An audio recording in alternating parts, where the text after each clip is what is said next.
Hi, Ma'am EJ. Hi po, Kamusta? good evening, sir. Hmm. Ilang taon ka na? 45. Uy, 45 years old.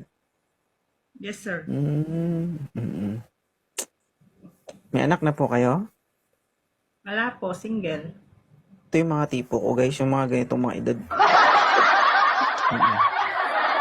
Kasi masarap pigain to, guys. Kapag piniga mo to, sumisigaw to eh.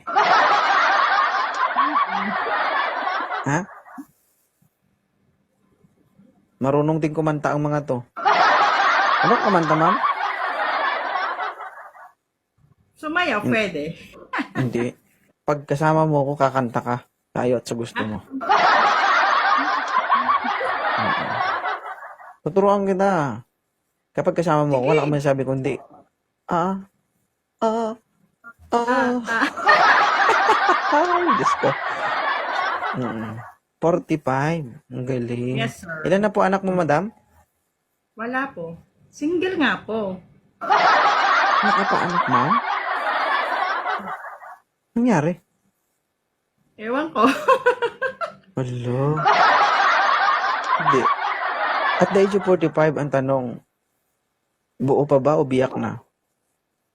Buko pa po. Buo pa talaga? Hmm. Wala. Malapit na Taga saan ka, ma'am? mag-monthly. Taga saan ka, ma'am? Taga Isabela po, pero nandito po ako sa Bahrain. Ah, kailan ka uwi ng Pilipinas? Ako na lang bibiyak, oh. Talaga, grabe, no? Bakit umabot ka sa punto na ganyan na edad mo tapos wala pa talaga? Ganun talaga. Marami kasing una kasi yung purpose ko tumutulong sa magulang ko muna. Family first, saka yung mga pamangkin na nag-aaral. Mhm. So ngayon, nakakapag-isip ka na. Mm. Ay, hindi pa. Pero hindi pa ako ready. Hindi ka pa ready? Ah, Wala. Parang wala lang. Hindi naman ako naghahanap alam kasi. mo, Sorry. hindi masama ang pagtulong sa pamilya, pero that is a wrong mindset. No? Hindi ko sinasabi na mali ang pagtulong sa pamilya, pero mas mali yung kakalimutan mo yung sarili mo. Di ba? Hindi Hindi totoo. naman. Parang wala lang. Parang nag enjoy lang din naman kasi. Wala ka namang choice eh. Kailangan mo mag-enjoy eh. Whether you like it or Enjoy not, life.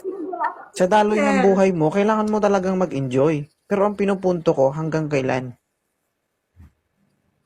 Di ba? Hindi ko pa Kasi, alam kung kailan. kasi ngayon, no, hindi naman kayo magkasama. Magkasama ba kayo ng pamilya mo? Hindi. Kasi malayo ako. Hindi. Nasa Pilipinas. Oh. Nasa ibang Sa ngayon,